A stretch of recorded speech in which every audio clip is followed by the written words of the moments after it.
اس jeep میں north Korean military کا وہ سولجر بیٹھا ہے جو کم جونگ ان کی پالیسی سے تنگ آ کر جیپ کو تیزی سے بھگاتا ہوا بارڈر کراس کرنے کی کوشش کر رہا ہے۔ اس کو اچھی طرح معلوم ہے کہ یا تو یہ مارا جائے گا یا کم سے کم زخمی تو ضرور ہوگا۔ تو پھر ایسی بھی کیا مجبوری ہو گئی جو یہ اتنا بڑا قدم اٹھانے جا رہا ہے؟ اس بارے میں آپ کو آگے چل کے بتائیں گے، لیکن نارتھ کوریا دنیا کا سب سے بڑا جیل کیوں مانا جاتا ہے اور یہاں سے زندہ بھاگ نکلنا آخر ناممکن کیوں ہے؟ ناظرین، نارتھ کوریا سے بغیر پرمیشن کے نکلنا کم جونگ ان کی نظر میں غداری ہے، جس کی کم سے کم سزا عمر قید اور زیادہ سے زیادہ موت ہے۔ یہاں تک کہ نارتھ کوریا کے اندر بھی ایک پروونس سے دوسری پروونس بغیر اجازت کے جانا جرم مانا جاتا ہے۔ تقریباً ہر آرگنائزیشن کا ماننا ہے کہ دنیا میں سب سے برا human right record north Korea کے پاس ہے۔ یہاں تمام مردوں کو نارتھ کورین ملٹری میں کم سے کم 10 سال سرو کرنا لازمی ہے۔ فری اسپیچ جیسی کوئی چیز یہاں موجود نہیں اور جو بھی میڈیا ہے وہ اسٹیٹ کے کنٹرول میں ہے۔ یہ دنیا کا واحد ایسا ملک ہے جہاں سزا اس کو بھی ملتی ہے جس کے رشتہ داروں نے کوئی جرم کیا ہو۔ 2009 میں یہاں 2 سال کے بچے کو بھی عمر قید کی سزا سنائی گئی، صرف اس وجہ سے کہ اس کے پیرنٹس کے پاس سے بائبل کی کتاب ملی تھی، کیونکہ نارتھ کوریا میں کسی ریلیجن کو فالو کرنا بھی جرم مانا جاتا ہے۔ یہاں باہر کی دنیا سے کسی فارینر کا آنا بھی کافی مشکل ہے، اور اگر کسی فارینر کو یہاں آنے کی پرمیشن مل بھی جائے تو اس کے پورے ٹرپ کے دوران سائے کی طرح اس پر نظر رکھی جاتی ہے اور اس کو صرف انہی جگہوں پر لے کے جایا جاتا ہے جہاں صرف وہ کچھ دیکھنے کو ملے جو حکومت دکھانا چاہتی ہے۔ کئی مرتبہ تو فارینرز کو بھی مار دیا جاتا ہے اگر وہ نارتھ کوریا میں کوئی بھی ایسی حرکت کریں جو لوکل لا کے خلاف ہو، جیسا کہ آٹو ویمپیر کے ساتھ ہوا تھا۔ یہ US سٹیزن تھے جنہوں نے 2015 میں نارتھ کوریا وزٹ کیا تھا۔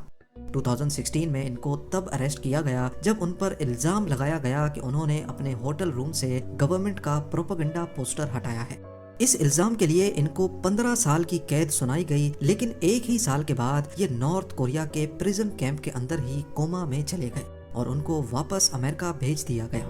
واپس امریکہ پہنچنے کے کچھ ہی دنوں کے بعد یہ ان زخموں کی تاب نہ لاتے ہوئے چل بسے جو ان کے برین پہ لگی تھی۔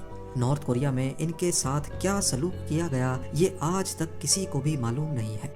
اسی سب کے نتیجے میں ایسا مانا جاتا ہے کہ نارتھ کوریا ایک بہت بڑا جیل ہے جہاں لوگ آزاد رہ کر بھی غلاموں کی سی زندگی گزارتے ہیں۔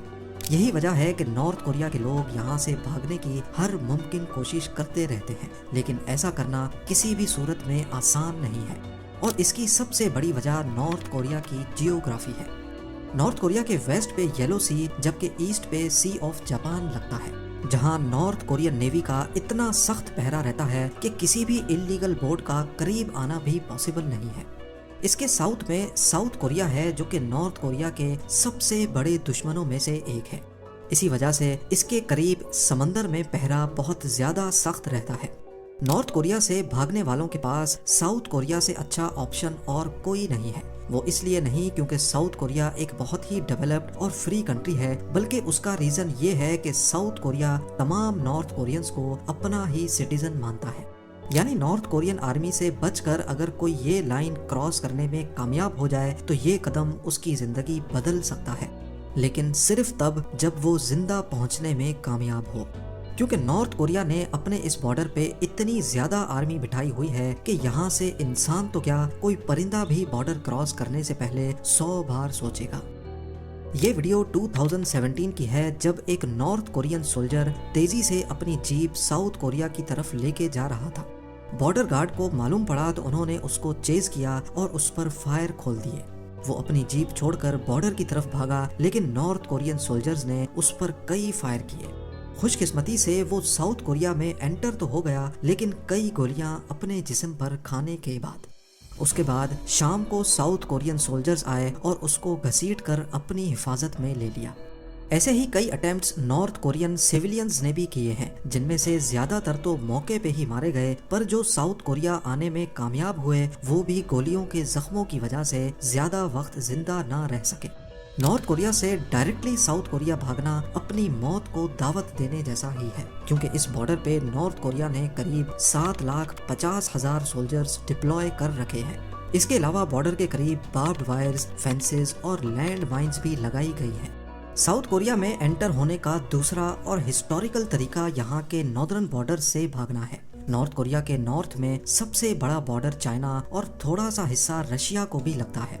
ये तरीका कंपैरेटिवली आसान तो है, लेकिन मुश्किलात से कम हरगिज नहीं है, क्योंकि नॉर्थ कोरिया को चाइना और रशिया की तरफ से हमले का खदशा नहीं है। इसी वजह से इन बॉर्डर्स पे उनकी मिलिट्री डिप्लॉयमेंट भी कम है। पर यह पूरा 1300 किलोमीटर का बॉर्डर खतरनाक पहाड़ों और जंगलात से भरा हुआ है।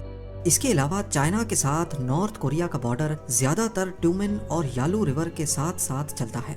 यानी अगर कोई डिफेक्टर चाइना बॉर्डर तक पहुंच भी जाए तो रिवर क्रॉस करने का चैलेंज उसको फेस करना होगा।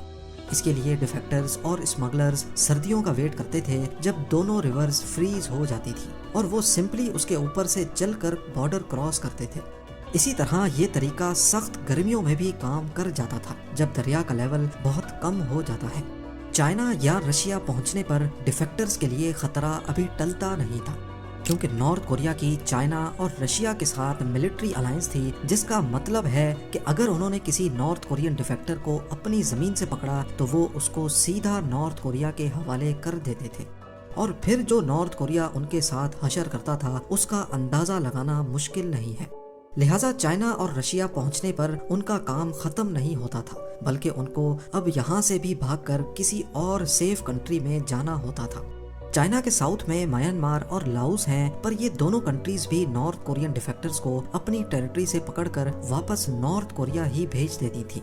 लिहाजा अब ऑप्शन बचता था थाईलैंड, वियतनाम और मंगोलिया, जिनका डायरेक्ट बॉर्डर चाइना के साथ लगता है।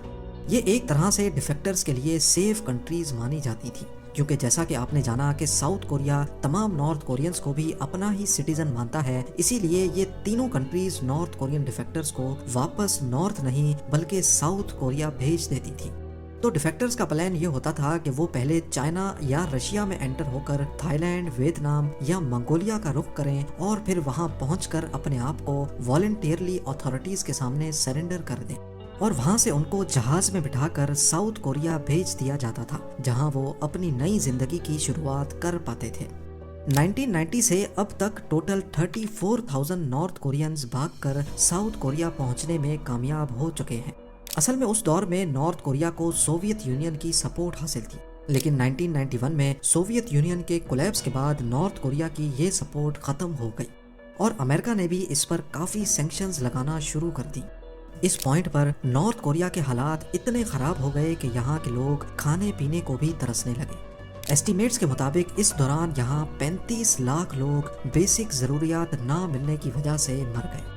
तभी काफ़ी लोगों ने 1991 के बाद ही यहाँ से भागने का इरादा किया। हर गुजरते साल नॉर्थ कोरिया से भागने वालों की तादाद बढ़ती ही चली गई, यहाँ तक कि कहत साली ख़त्म हो जाने के बाद भी डिफेक्टर्स का सिलसिला बढ़ता ही चला गया, और 2009 में रिकॉर्ड डिफेक्टर्स नोटिस किए गए, जिनकी तादाद 3000 तक पहुंच चुकी थी। 2010 और 2011 में भी डिफेक्टर्स की तादाद ज्यादा ही रही, लेकिन फिर 2012 की स्टार्टिंग में कुछ ऐसा हुआ जिसकी वजह से डिफेक्टर्स की तादाद अचानक से 50% कम हो गई। वो शख्स जिसने 1994 के बाद से नॉर्थ कोरिया को रूल किया था, वो चल बसा, और अब गद्दी संभालने की बारी थी उसके बेटे किम जोंग उन की।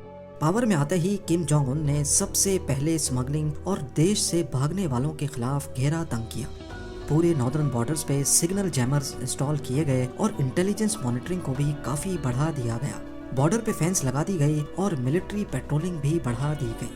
इसके अलावा किम जोंग उन ने रशिया और चाइना के साथ भी मामला तय किए कि वो भी अपनी साइड पे ज्यादा सख्ती बना कर रखे। इसके नतीजे में चाइना ने भी पूरे बॉर्डर पे सर्विलेंस सिस्टम लगा दिया। इन्हीं चेंजेस की वजह से नॉर्थ कोरियन डिफेक्टर्स का अब चाइना में जाना काफ़ी मुश्किल हो गया था, और अब जो ब्रोकर्स इन डिफेक्टर्स की नॉर्थ कोरिया से भागने में मदद करने के बदले में पैसे लिया करते थे, उन्होंने भी अपने रेट काफ़ी हद तक बढ़ा दिए। 2007 में जो चाइनीज ब्रोकर्स ये काम $2000 में किया करते थे, सख्ती होने के बाद 2017 में उन्होंने एक डिफेक्टर से $15,000 लेना शुरू कर दिए। ज्यादातर नॉर्थ कोरियंस जिनकी सालाना इनकम ही $2000 के इक्विवेलेंट है, उनके लिए अब इतनी ज्यादा रकम इकट्ठा करना नामुमकिन हो चुका था। यही वजह है कि 2012 के बाद से, यानी किम जोंग उन के पावर में आने के बाद से, हर गुजरते साल डिफेक्टर्स की तादाद कम होती गई। और 2019 में सिर्फ 1000 डिफेक्टर्स ही यहाँ से भागने में कामयाब हो सके। लेकिन फिर 2020 में कुछ ऐसा हुआ जिससे अब नॉर्थ कोरिया से भागना करीब इम्पॉसिबल हो गया है।